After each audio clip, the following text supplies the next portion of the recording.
আসসালামু আলাইকুম। কেমন আছেন সবাই? রেসিপিস বাই ভিলেজ ফুডে সবাইকে স্বাগতম জানিয়ে শুরু করছি আজকের রেসিপি।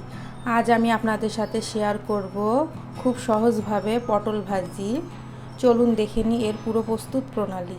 উপকরণ কী কী লাগছে বলে দিই। এখানে লাগছে পটল, আমি এইভাবে চোচা সহ কেটে নিয়েছি।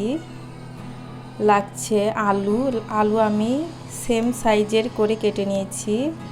লাগছে 5-6টি কাঁচামরিচ, 1 কাপ পেঁয়াজ একটু মোটা মোটা করে কেটে নিয়েছি, আর লাগবে পরিমাণ মতো লবণ আর হলুদ। চলুন মূল রান্নায় চলে যাই। এখানে পরিমাণ মতো তেল নিয়েছি, সরিষার তেলে রান্না করব। তেলটা গরম হয়ে আসলে এখানে পেঁয়াজ কুচি বাদ দিয়ে সব কিছু উপকরণ দিয়ে দিব।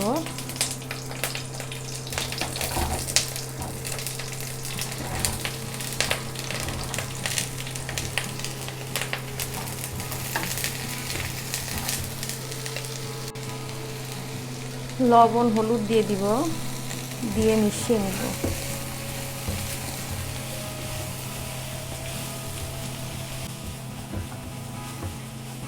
পাঁচ 6 মিনিট ঢাকনা দিয়ে রাখবো।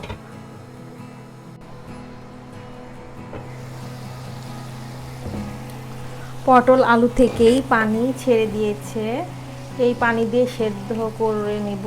যদি আপনাদের মনে হয় যে পানি লাগবে তাহলে সামান্য পরিমাণে পানি দিয়ে আলু পটল সেদ্ধ করে নেবেন।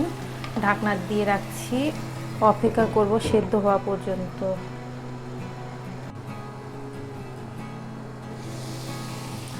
পানিগুলো শুকিয়ে এসেছে, পটল আলু সেদ্ধ হয়ে গেছে কিন্তু গলে যায়নি। এখন আমি ভেজে নিব।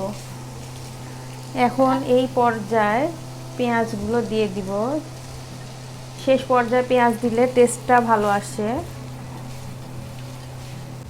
এখন এইভাবে ঢাকনা দিয়ে রাখবো 2-3 মিনিট। পেঁয়াজটাও সেদ্ধ হয়ে গেছে।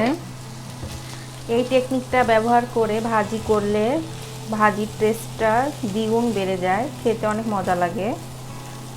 আপনাদের কাছে ভিডিওটি ভালো লাগলে এই টেকনিকটা ব্যবহার করে ভাজিটা ভেজে নিতে পারেন।